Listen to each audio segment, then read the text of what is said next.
I want to welcome you to a very special episode of Thinking with Anderson. I'm going to have a discussion in this episode with the Speaker of the House of Arizona's House of Representatives, Representative Ben Toma, about Arizona's ESA program, which helps parents educate their children. It makes it possible for parents to have school choice. And so you would wonder, why would anybody on the left be opposed to school choice? And yet they are. And our governor is saying that she wants to end the program. So I wanted to ask Representative Toma his about his understanding of those challenges to the program and look at some of the criticisms. Does it really educate all of Arizona students? Is the money being misspent? Are there other ways to centralize education to make sure all students go through K through 12 in the state's preferred manner? And then I want to ask some other questions about education that have come up, for example, about curriculum and should public schools be allowed to teach critical race theory in their history classes? That's come up here in Arizona. So I think you're going to really like this interview and find it very beneficial. So thanks for joining me today. Welcome, everyone. I'm very excited today because we're going to get to talk with State Representative Ben Toma about Arizona's ESA program. And I want to get right into it and let him tell us what it is. And he's really the one who crafted it and put it together, put all his effort and energy into getting it passed. And so our current governor is saying she might try to overturn it and change it.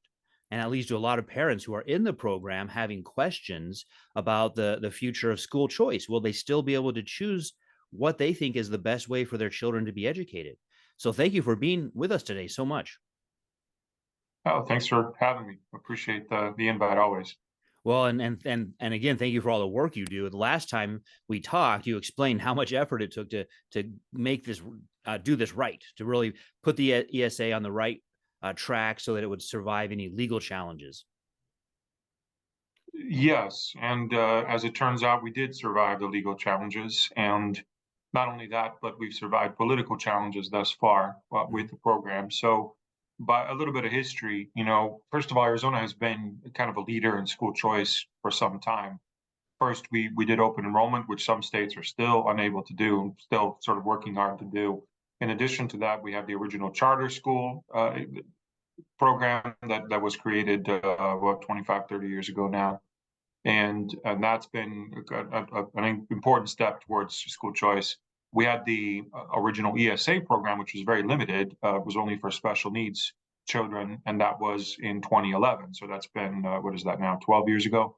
And little by little, we've sort of increased things. And then there was an attempted expansion in 2017 that was passed, which incidentally was the first year that I was here, partially anyway, which unfortunately was limited in some ways. And it's kind of one of those situations that sometimes happens down here at the Capitol where you end up compromising on a product so much so that it ends up being compromised. And that's sort of what happened with that. But anyway, it ended up getting referred by, remember, 2018 was the Red for Ed situation down here. And so it ended up getting referred to the ballot and unfortunately did not pass. In part because if it would have passed, we would have been in the unfortunate position of having had a voter protected cap on the number of people that could have used school choice in the state, which is Wow. really kind of a major problem. So that's Oh, why yeah. it failed in large part. But anyway, Especially how fast we're growing.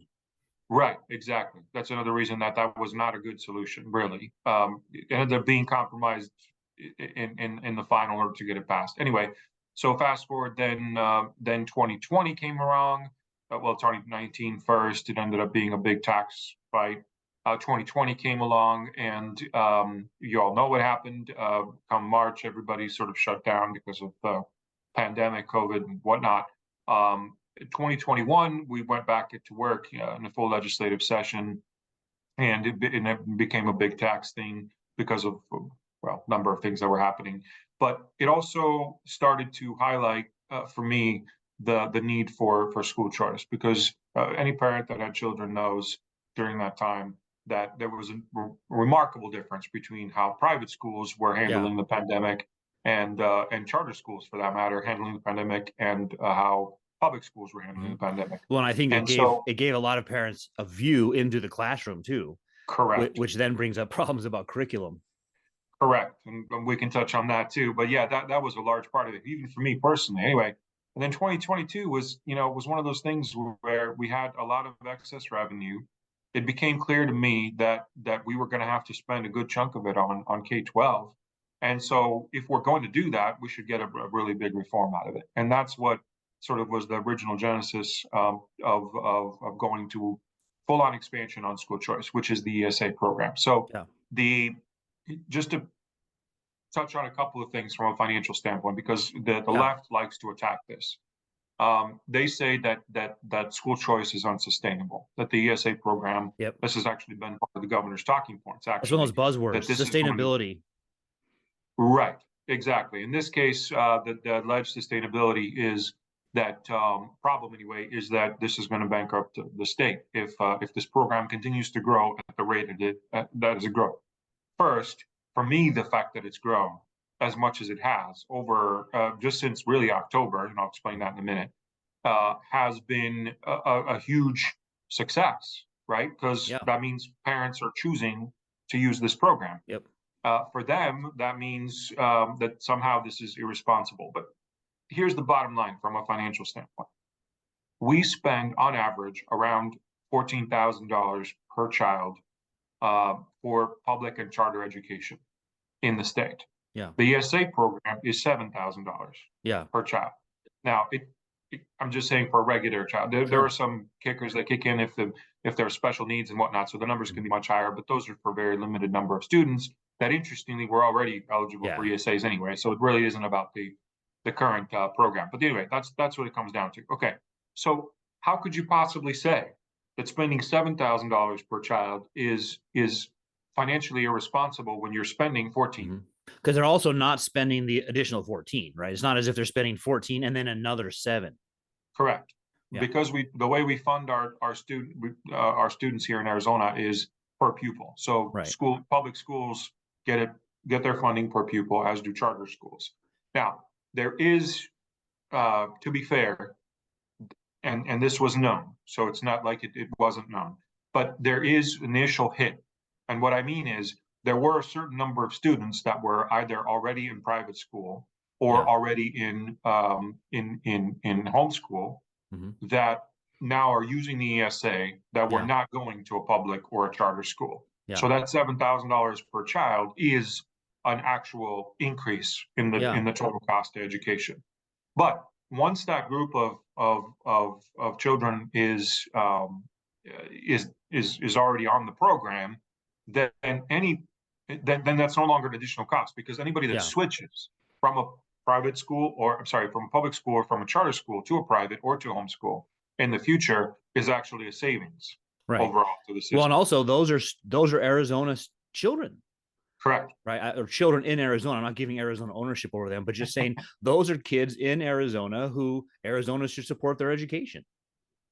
That's correct. That's exactly right. So remember, our constitutional duty is to provide an education for these children, for children that are in Arizona. And yes, it is an important distinction. They're not Arizona's children, because that is actually the left's view of this. Right. The state knows better how to educate your child than you as a parent, which is something I fundamentally disagree with. Right. And I want to come to that in a few moments. I want to ask some questions about that. But I think that's the idea, is that the state is saying, we'll only pay for you if you take our curriculum. Otherwise, we're not interested in educating your children. And so any posturing that says, oh, what about the children? The children will be uneducated. Well, the left's actual view would leave a whole group of them uneducated because the parents object to what the state is wanting to teach.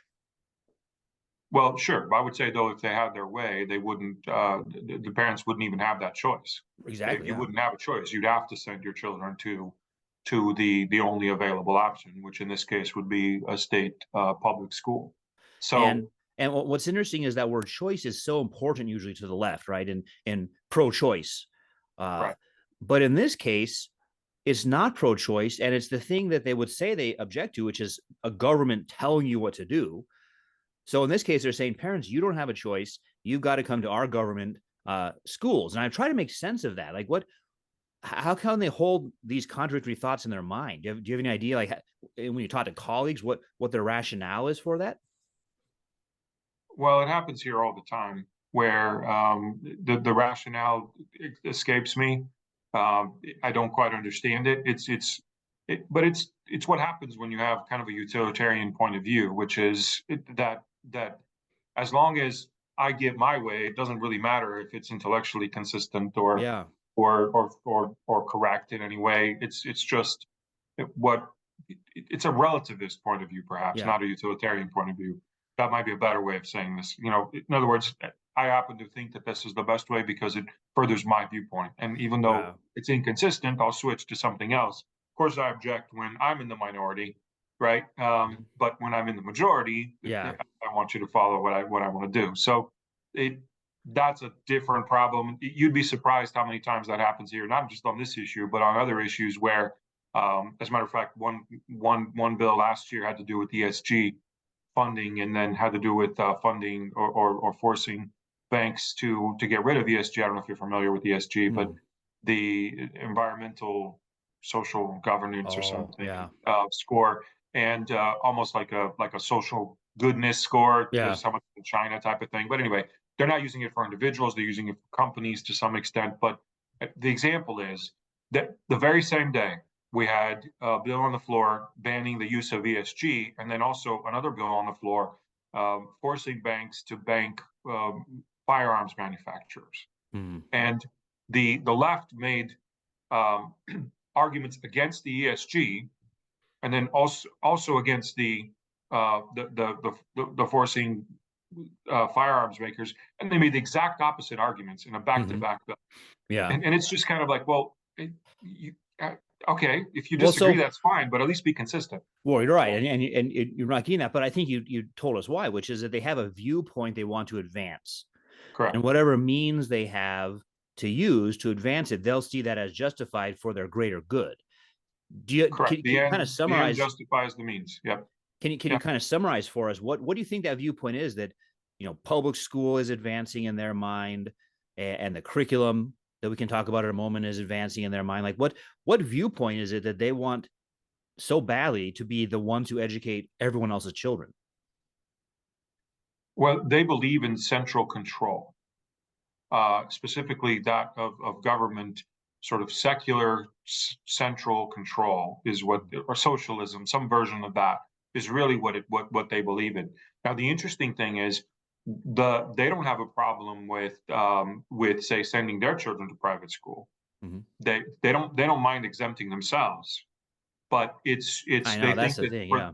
well, yeah, but for the greater good, since you brought it up and you phrased it that way, for the greater good, they actually believe that if everyone is treated the same way and indoctrinated, really, because there's no better word for it, indoctrinated in the same fashion, then somehow they're going to change human nature Mm-hmm. in such a way that it leads to kind of a socialist utopia, Yeah. Yeah. socialist liberal utopia. That's really what they believe. Now, I have a completely different worldview, specifically that human beings are not the same, first of all, and that we're never going to, at least left to our own devices, end up in a utopia. So that's just Yeah. a different starting And point, right and from the I know beginning. what you mean by when you say not the same. You're affirming humans, of course, are equal, but Correct. they're not the same in terms of all kinds of other truths about them. And so, for a state to try to force them to be and have equal out or identical outcomes is a mistake. Correct. I have kids, as you know, and they're very different. As a matter of fact, we have twins that are Hmm. very different, one from the other. Same exact environment, Yeah. same genetics, same everything, but they're fraternal twins, both girls, but very, very different in their interest and the way they learn, what they care about. It's just a perfect example Yeah. of the fact that one size does not fit all. Well, and I think that's how the sort of radical left argues about statistics is if they see different outcomes, they immediately assume it must be due to racism or sexism, as opposed to saying, well, there are many other things, including simply free choices, that people make free choices, and that leads to different kinds of outcomes. And different people have different values. And so to get the same outcomes, you'd have to force everyone to have all the same values. Correct. And I think to some level, that's what they're trying to do. They're trying to force everyone to have the same values. The problem is what they're trying to build on doesn't work, because secularism as a religion doesn't work for a number of reasons. It leads to, effectively, when you're trying to build something on relativism, by definition it's not going to work, because Yeah. pretty soon you're going to have people that think, well, this is great for me but not for you, or Yeah. this is great for you but not for me, and then you have nothing to, if you don't have an absolute to build on, Yeah. you have nowhere to go other Yeah. than to utter and complete chaos. Yeah. I've been calling it the Marx Freud religion. And the Huh. Marx Freud religion is yeah, it's not a science. Both of those might claim to be scientists, but they're not. They've been, you can empirically debunk their theories, but therefore their religions, their adherents hold to it with a kind of passionate zeal. And Marx teaches us that society is all about hating your neighbor and conflict. And Freud tells us about how sexual identity is the main thing driving us. And that's what we seem to see being pushed today. And I'm surprised, and this is why I'm naive as an academic, how little public debate we're allowed to have about that religion. I forget who said it, but some commentary, and I'm going to do a really terrible job of rehashing this, but he said something like, the left's view is that humanity as a whole is good and great, but my neighbors are just terrible people. Yeah, exactly. Yeah, something like The that. Yeah. right's view is that that my neighbors are generally good people, that once I get to know them, I can kind of convince them or whatever. But humanity as a whole is sort of lost and without hope. Yeah. Um, and and I think that's true Yeah. on many levels, That's which a good is assessment. Yeah. it's true at many levels, because for me, I can tell you that there are plenty of Democrats in this building that are come from a very far left perspective that I can have an honest conversation with, and because I know them and because they know me, we, believe it or not, there are times when we can actually agree on Mhm. certain things and we can convince each other one way or another on something. But if there is kind of this nameless, faceless void, maybe through Twitter or social media or something, Yeah. then it's a lot easier to demonize each other Oh yeah. and to get precisely nowhere. Well, and that Uh, also explain why a conservative prefers local government versus a distant, far away, centralized government that comes in and tells you what to do, because you can work with your neighbors. You guys understand the local issues that are involved better than someone far away. And so government should mostly be local. The emphasis is on local rather than centralized totalitarian planning. that's absolutely correct. Yeah, I couldn't agree more. You can keep it on the religion motif. At our last college meeting, at the beginning of every college meeting, we read a Native American land acknowledgement statement, which says something along the lines of ASU is built on Native American land that was taken during colonization. And ASU fully supports all of our Native American students. So that last part, yeah, of course. So very happy to help Native American students at ASU. But the first part is a whole religious view of history, I think, that there's some kind of causal relationship between past colonization and ASU's current land ownership. But this is why I brought it up. The last meeting, you won't believe what they made us do. They start off and they said, okay, now close your eyes while we read this acknowledgement. It was a secular prayer. And then they read it and paused for a long time. And then we started our meeting. And I was just sitting there thinking, let's actually debate this thing. Is this really the best way to acknowledge how to help Native American students? And why are we closing our eyes? I don't know what to tell you. I mean, I've learned not to pick on ASU because lots of universities, from what I understand, do Oh this. yeah, But absolutely. I've understood. I've learned something that I got to tell you, sort of got me pretty riled up, which is that apparently to get a teaching job at ASU, you have to write a DEI statement, uh, almost like a doctrinal statement of Yeah, your of allegiance to DEI. And to yeah, me, that is ridiculous. yeah. And I don't know if it's all jobs or specific colleges. They may have a lot of freedom over how they hire, and they insert that as one of the questions. mhm. But yeah, that's going forward of saying, yeah, you have to pledge. That's the other thing. That's what I've been pointing out. I have a Substack where I've been kind of keeping track of this stuff, Dr. Owen Anderson at Substack.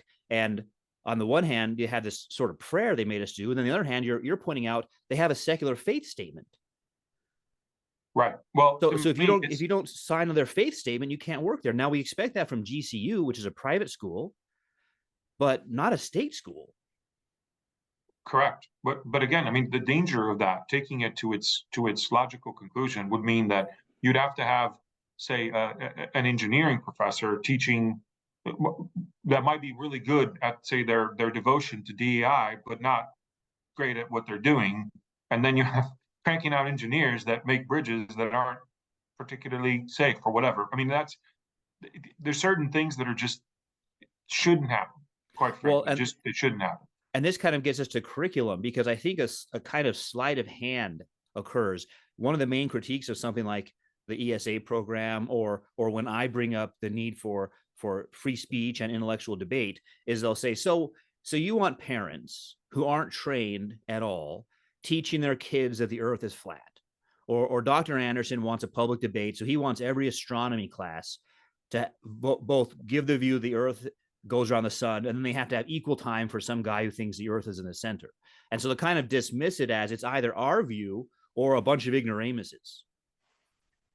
Sure. Well, there's lots to be said about curriculum. The reality is, though, if we're going to try to do this in any sort of empirical way, we have to look at the fact that outcomes for private schools and for homeschools are much better on average than, and I'm not even trying to be unfair. I mean, they're much, much Yeah. better than in all the actual sciences and knowledge and whatnot, than outcomes for public schools Yeah. and for public education. So there's that first Yep. and foremost.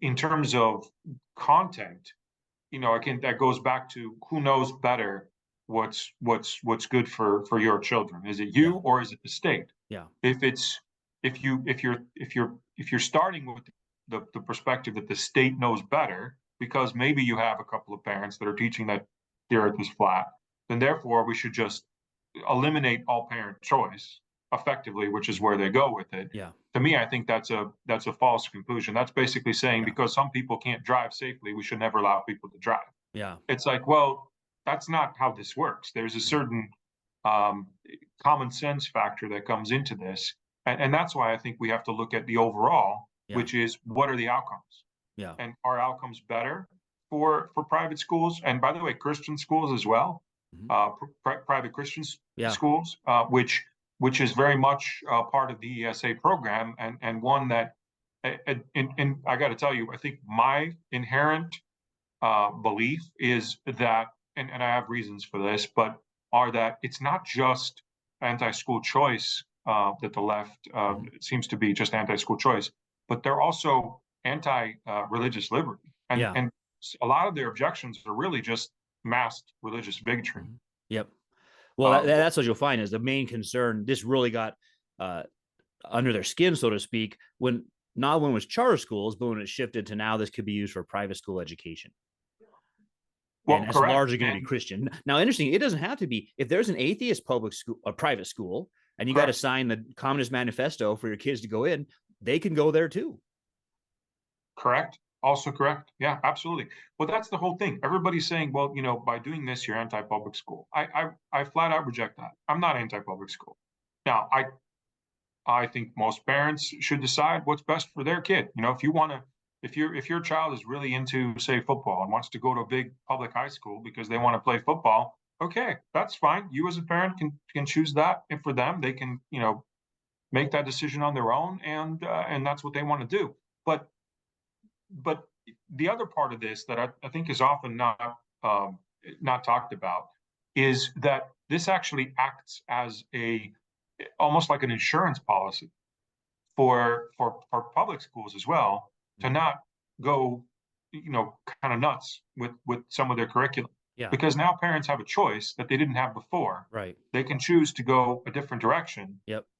than they did before, and they can make that choice on the spur of the moment, right? So Yep. you're no longer stuck in the school for the year, really. Right. Practically, you can now pull out your child when you realize that something is being taught, perhaps that is just ridiculous, critical race theory or whatever, is being taught that's ridiculous, and you decide, okay, I've had enough of this. The school, I've complained, I've gone through the regular process. They're not listening to me as a parent. Now I can move on. And by the way, I have to tell you, I have heard from multiple public schools privately in my office Mhm.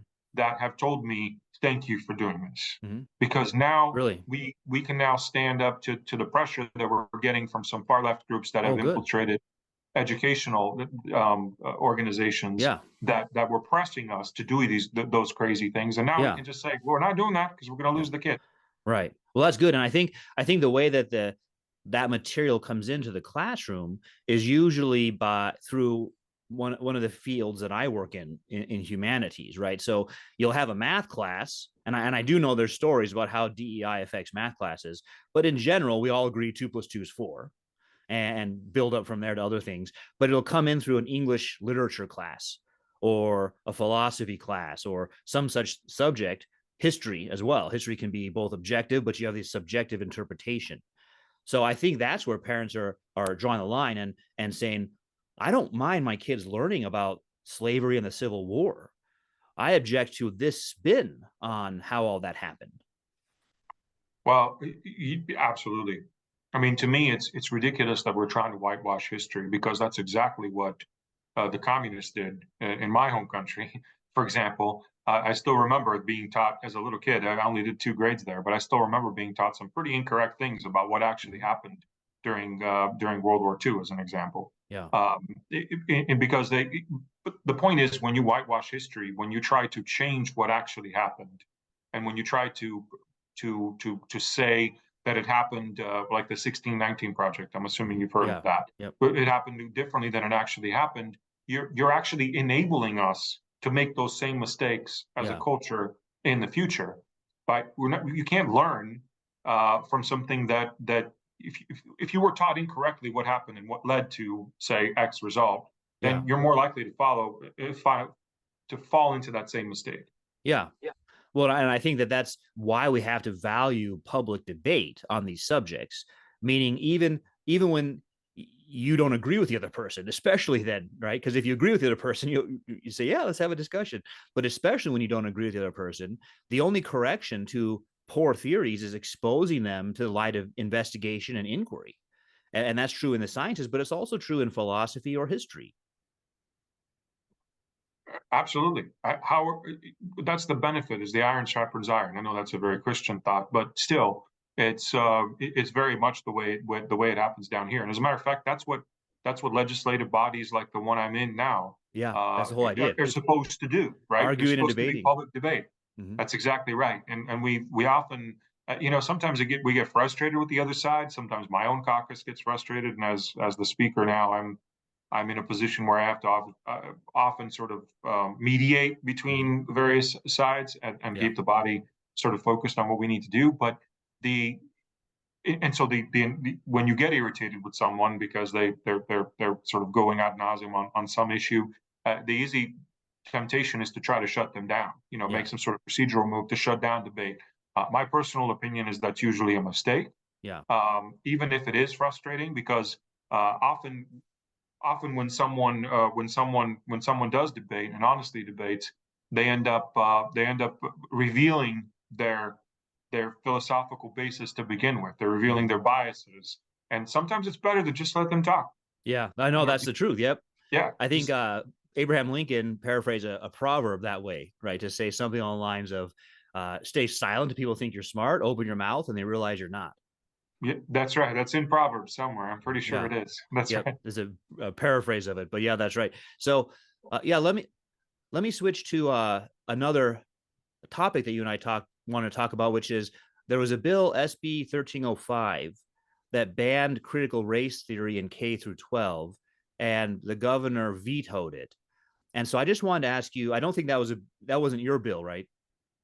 No, it was Senator Mesnard's bill, if I remember So correctly. yeah, but I wanted to just ask you about that kind of curriculum. Where does the state stand right now? Because I'm not sure after uh, our previous governor where we stand, because I know there were some laws about not teaching K through 12. Is it just all those are now removed? Not teaching critical Well, race theory in K through so 12. so it's an open contest because remember that really at the state level we have some requirements from a curriculum standpoint and some prohibitions, but really most of the curriculum is left up to individual school districts. Okay. to pick and choose what they want to teach. Yeah. And so when you're looking at critical race theory, it's a little bit unfortunate because we actually had the opportunity to pass that bill or something very, very similar to it on the last day of the last session with a Republican governor that would have signed it. But unfortunately, we had a member that was missing and wasn't here that day. And so because of that, we sort of missed that opportunity. Okay, that's sort of parenthetically, that's what happened. Now, this Okay. time, clearly the left's perspective on critical race theory is that it's okay Yeah. and that it should be taught. And so it was not a surprise, although in my opinion it's a mistake, but it wasn't a surprise that the Right. governor vetoed this version of it. That said, it's not to say that every school is now going to teach it. It's just to say that we unfortunately have not been able Yeah. to ban Yeah. it. Most schools, to my knowledge, are not teaching it Yeah. at this point, but there probably are some that are. Well, And and more what I find importantly, is I would suspect that this what happens isn't that a teacher says, okay, class, now we're going to learn critical race theory.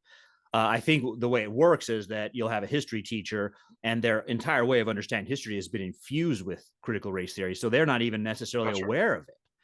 And so I would I suspect think that's that's more right. what happens. And I think that's exactly the danger. That's what I was going to say. You might have school districts that are on average not even aware that there are individual teachers doing exactly what you just said. Yeah. Now, so what is, since she was able to veto that, that will raise questions for parents with kids in the ESA program. What can she do then? Can she stop the ESA program tomorrow? Explain to them how that works, because most parents don't know how these things are funded or operate.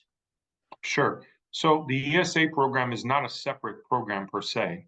The way we built it was on purpose done this way in order to avoid the governor having control over the program. And I got to be honest with you, I didn't really envision that we would have to sort of rely on the structure so soon, because I had hoped that we'd have a Republican governor. But after the last election, and remember, all of this was clearly done before, back in Yeah. June of last year. So however, the reality is we are where we are now, and so the way ESAs are funded is that they are funded through as a formula in the K-12 budget overall. That's important because whenever we pass a budget, the governor has what's called line item veto, and she could. That's the only time, by the way, that a governor can pick apart a bill. So when we pass a bill, regardless of how many pages it is, meaning a new law or a change to an existing law or a repeal for that matter, then the governor either has to sign it or veto it. Or ignore it, but that would mean that it would become law anyway. So effectively, they either sign or ignore, right? Or sign or veto. So, but she can't say, well, I like this part of the bill, but not that part of the bill, and so I'm going to just strike that out. Okay, except for on the budget.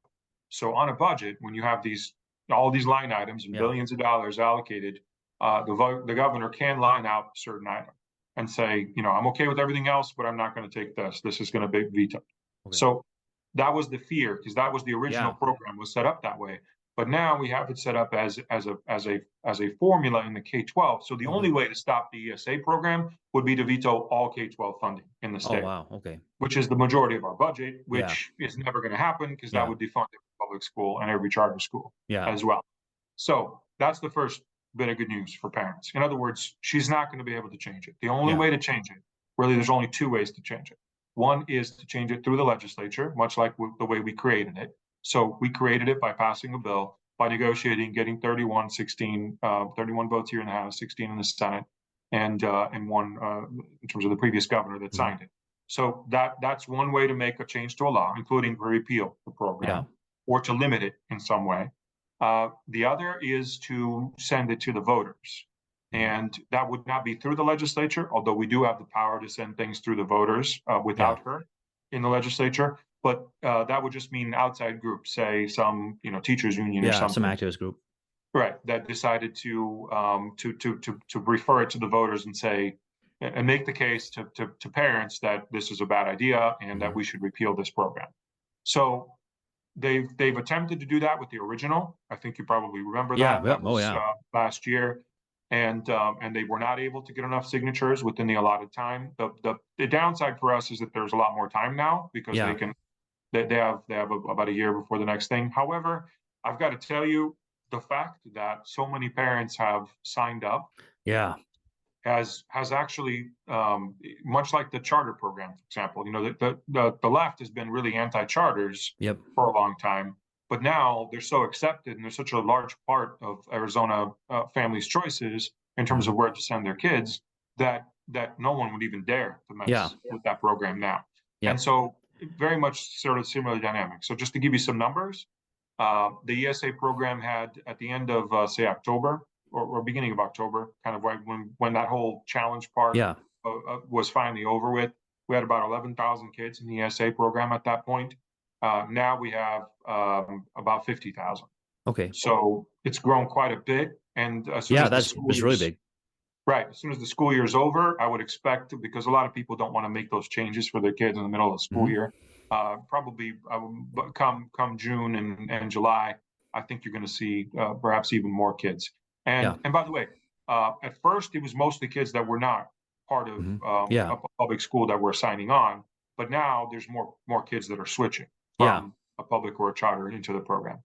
Well, let me have you dismiss one objection too, which is, well, this is just parents buying TVs and home computers and using the state's money for personal things that have no business being spent on. Is that right? Is there any oversight of this money? There is oversight of this money. Actually, there's quite a bit of oversight that's in statute. So there's only certain types of spending that is allowed. Now, computers are allowed because let's be honest here.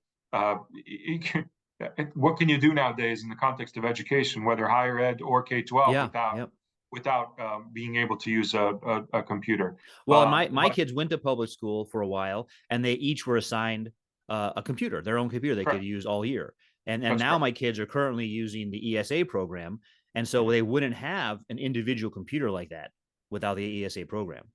Correct. So that's another thing too. Now they can't buy phones with it. Mhm. You can't buy gaming consoles. You can't buy TVs. You can't buy any of those things. Now, you could try to make a case in the case of, say, a special needs child that needs the TV for some reason. For Yeah. example, maybe visually impaired. You need a really big screen, sort of thing. Okay, there are sort of Yeah. very specific exceptions, but those you'd have to make a special case for. Yep. So let's be honest here. That's how this works. Yep. Also, since you're part of the ESA program, you probably know how this works, but you have to provide receipts for all the charges Yeah. that you've Yep. made, and you have to prove that in fact it was used for this purpose. Yep. If you do want to use it for something that's not allowed, I don't know, entertainment system for the house or something, then they're just going to tell you, hey, that's not allowed. Yeah. And you can't do that. Right. And if you do break the rules, then you will be asked to fix it immediately. If you don't reimburse the state, then you will lose the ability to use Yeah. the ESA programs for life, effectively. Yeah.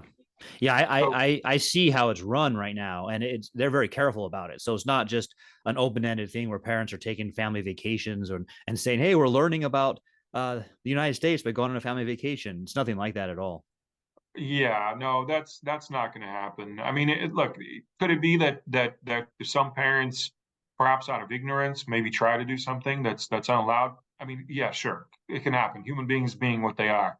But having said that, I think there's plenty of built-in checks and balances into the program to make sure that abuse doesn't happen at a major scale. It's kind of interesting. When we passed the original bill, there was an example given of I think they said something like there was $100,000 worth of fraud in the system. Remember, this was 11,000 kids that were Yeah. using it.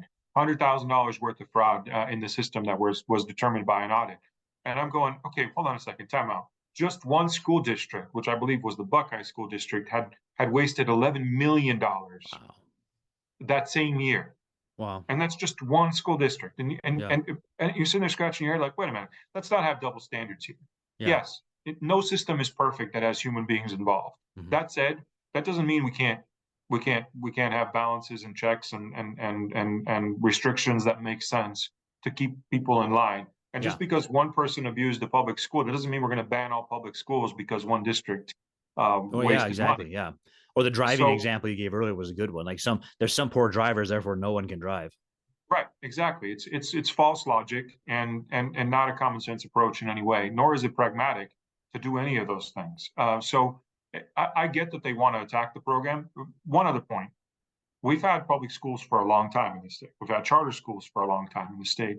With the ESA program, the universal aspect of this is very new.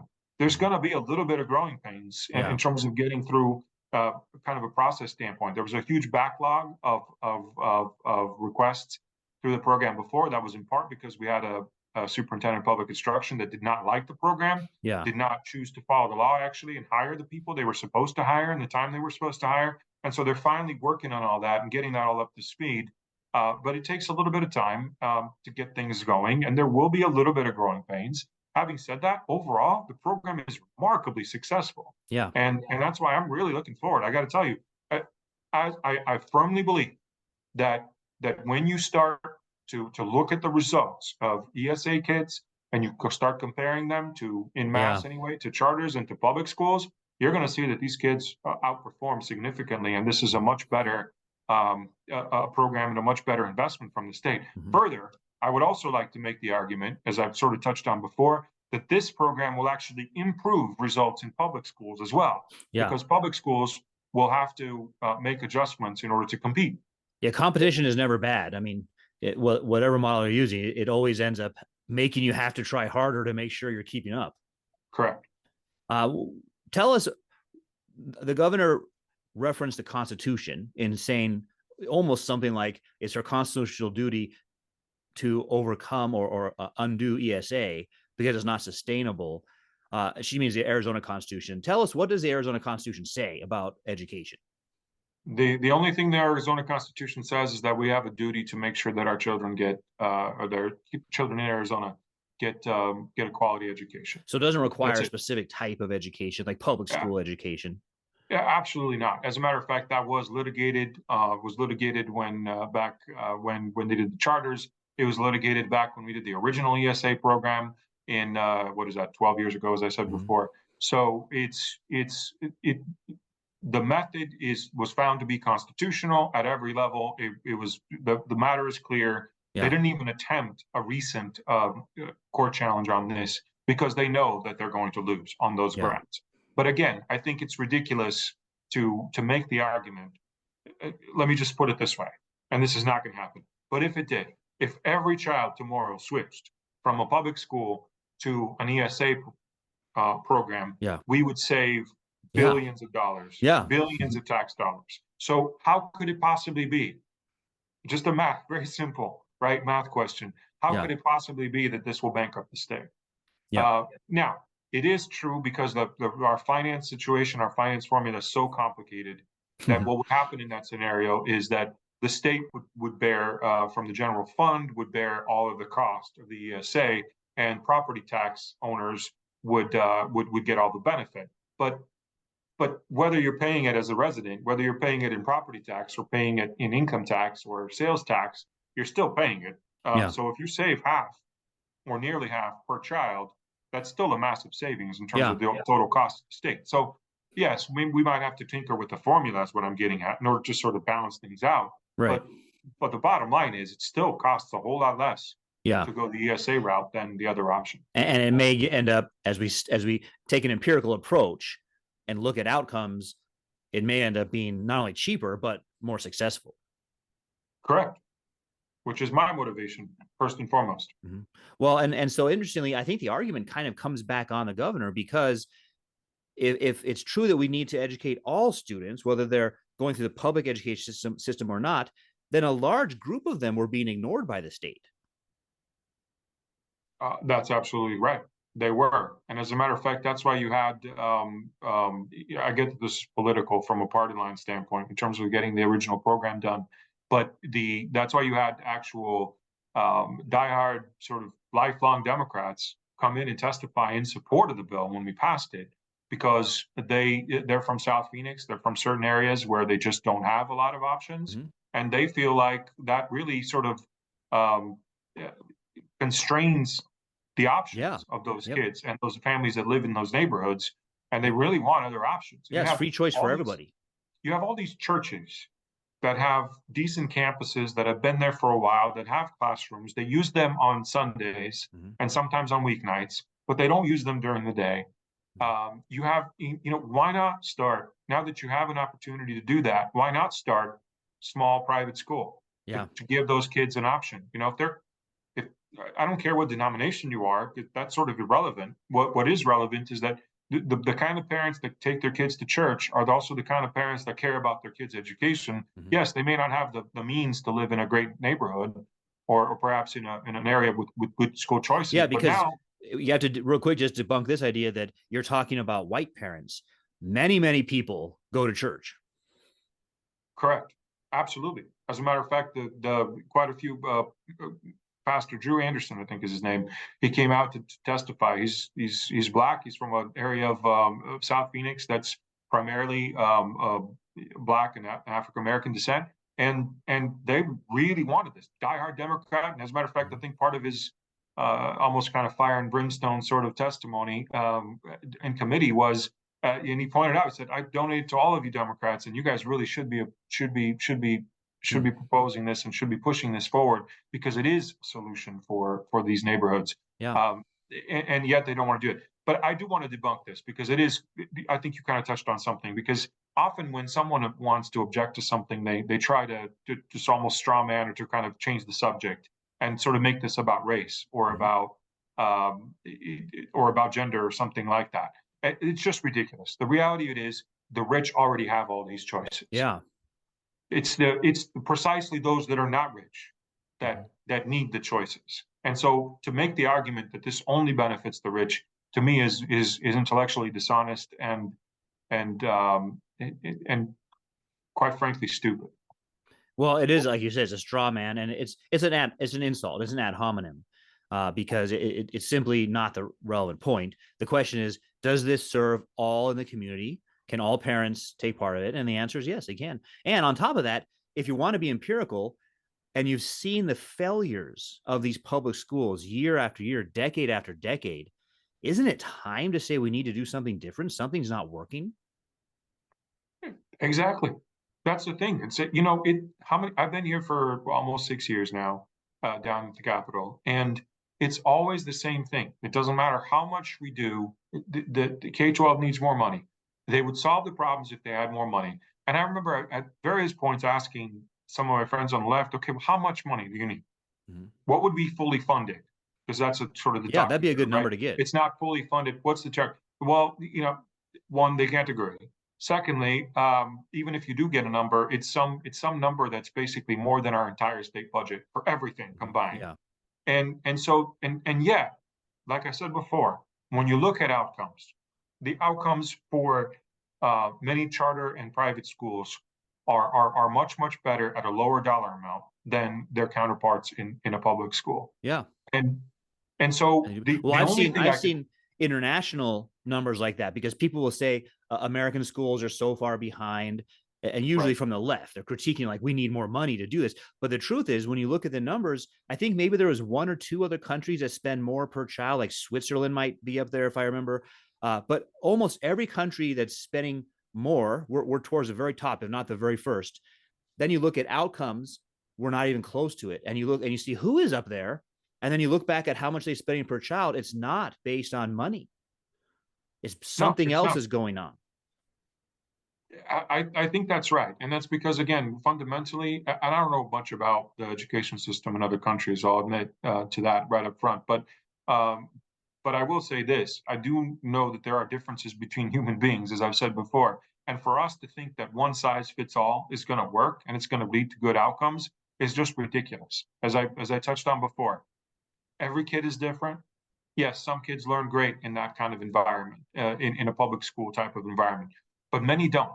And so really the only way to solve this is to introduce competition into the system and give parents true choices, give students true choices that will then force change. Yeah. Otherwise, all you're doing is you're subsidizing, basically, horse carriage makers to the point where and sort of keeping out automobile manufacturers. Yeah. I don't know, probably a stupid analogy, but the point is, no, I get your point. It doesn't it doesn't work. You're doubling down on something that doesn't work. And again, I'm Yeah. not anti-public school, but I Yeah. am anti-enabling them to remain the way they are, and to remain and to continue to produce outcomes that are not ideal. Well, and I think that this kind of brings back something else we were talking about earlier about religion and the idea that the centralized state government is the way to solve this. Because I suspect, now that we've introduced Christianity to the conversation, I suspect that the idea is they don't have any other outlets for their concern to help people. And maybe at some level, everyone wants to help people. It might be some sociopaths that don't, but when you're a Christian, primarily that's going to come through the church and through evangelization and missions. And so you'll see on the Marx Freud religion, they also have evangelization and missions, but their only institution is the state. And I agree the state's needed for some things. I think our United States Constitution lays out why we need it very well, but it's not for all things. And so, my question is, this is not necessarily for you, it's kind of just putting it out there, but you can give me your opinion. Is this pushing of the state precisely because that's their only outlet? And they have this drive to say, I want to make people better. I want to help my community. And so in one sense, you can say, hey, that's a good intention, but good intentions pave the way to hell also. So they don't count too much. But that's all they've got. They don't have church. They don't have helping people through that. I mean, it's hard to disagree with that. I think that's exactly what's happening. I still remember in the context of the previous context, which was the flat tax thing that I was working on, really a lot of the same sort of arguments being made. Now, I do think there is a certain failure of not any specific church, but the church collectively Yeah. as a whole and sort of little slow abdication of Yeah. Yeah. some of those types of, for example, hospitals. We're all, St. Jude, Saint Exactly. Yep. whatever, right? St. Joe's. Yep. It was the Methodists or the Catholic Saint whoever that did all these hospitals to begin with that have now become really secular institutions. They may Yeah. still bear the name, but often they're now secular. Yeah. So that's just one example of where the church used to be doing those types of charitable Exactly. Yeah. acts that are now being filled by the Put on government the in some state. way. Yep. But they do believe, and I think you're right. They do believe that it is that they're being helpful, Mm-hmm. and so whenever there's a tax cut being proposed, they object to it Yeah. inherently. I think even just on philosophical or almost moral religious Yeah. grounds, Yep. because they think that effectively hampers the state from doing these good things. Yeah. Well, I think they respond as if someone at church proposed, hey, let's cut tithing from 10%, let's cut 9%. And you'd be like, no, that's not how tithing works. But it's that same, just like I said, there's a secular prayer and there's a secular faith statement. Taxes become have this religious sacramental feel to them for the seculars, because that's their only source of money. That's correct. Very much so. And it is sad, but they, there's a lot to say about this subject. Sure. Yep. Because that's there's what I meant. a lot It's of an open-ended question. Yeah. No, there's a lot of nuance to it too. But yeah, I do think that they do fundamentally object to any sort of tax cut on moral and philosophical grounds, because to them it is an attack on their charity. The problem, of course, is that charity understood correctly can't be coerced. Exactly. And so yeah. the situation here is you have this weird sort of thing where the government has the power to tax, so they have the power to take your money, whether you like it or not, and then use it for charitable causes. Yeah. But that's not really charity from a sort of a Yeah, moral, ethical, anyway, there's a lot. Well, yeah, I've sometimes had people tell me, left-leaning people tell me, well, we're like Robin Hood. We're taking money from the rich and giving it to the poor in the government. But remember, Robin Hood was fighting against the government. The government was taking taxes from the working class, and Robin Hood was getting that money back and giving it back to the working class, not the state taking money and then using it for charitable ends. So I always say you actually got Robin Hood reversed there. I think that's right. That's right. Although they like to think of it that way, but that's absolutely right. Forced charity doesn't work. It's not charity. It's taxation. That's it. Yeah. How do debates go? Does it mostly stay in debates in the legislature on the bill, or do you get chances to say, hey, let's talk about some of these philosophical things that are motivating the government? Well, within limits, it's okay to talk about some of the philosophical differences. What you don't want to do and what's not allowed is to impugn someone's motives, meaning Yeah, you're only saying that because you have a Christian worldview, yeah, or you can't say something like that because right. that's Well, that's just good. That's good debating technique. Then you're not right. supposed to do Yeah. that. Yeah, So that's not allowed. Also, if you stray too far from the subject, then we don't allow that to happen because often, it happens on both sides. But uh, since we're picking on the left for a moment, sometimes you have a bill about, I don't know, taxation or something, and the retort is, well, that's just because you Republicans want to back big corporate interests. It's like, right. Yep, well, yep. really? I mean, sort of maybe related, but that's not. Yeah, And and it that's really also close to impugning motives too. also exactly right. So Yeah. that's why we do try to stick to the subject as Okay. much as we can when it comes to debating. And if you stray too far from it, someone will object. Right. Well, I want to thank you for giving us your time, and it's an honor to speak to you. And I want to thank you for your service to the state also. Well, thank you. Appreciate these conversations. I know this is the second one, but maybe we'll have a few Mhm. more in the future. I hope so. I'm fascinated by what you're doing and so thankful. And I know my the listeners and those watching the video are as well. So take care and wish you all the best. Thanks. Thanks for having me on. All right. Thanks. That was good. Thank you so much. Okay, sounds good. Well, we'll talk soon, I'm Yep. sure. I'll keep in touch. Bye. Okay, bye bye. That was great. I'm so glad he could join us, and I hope you benefited as well. If you liked what you saw here, subscribe and share my channel. Subscribe to and share my channel, and you might find that I have other resources you also like. For example, I have a Substack page where I especially document the way that critical race theory and DEI policies are affecting secular universities. So I think you'll like that there, and you can share that with people who are curious and want to get information about the condition of education, secular education, especially, which is using this kind of philosophy education. So thanks for joining me. Wow, that was great. I really appreciated him spending his time helping us understand the ESA program. And if you liked the show, subscribe and share it. I have other resources as well. I have a Substack, which I've dedicated to looking at and sharing the ways that state universities are using critical race theory or DEI policies to shape our current university education system and what that means for parents of potential students and the students themselves, the kind of education they'll be getting. So that's Dr. Owen Anderson over at Substack. Thanks for joining me today, and we'll have more like this soon.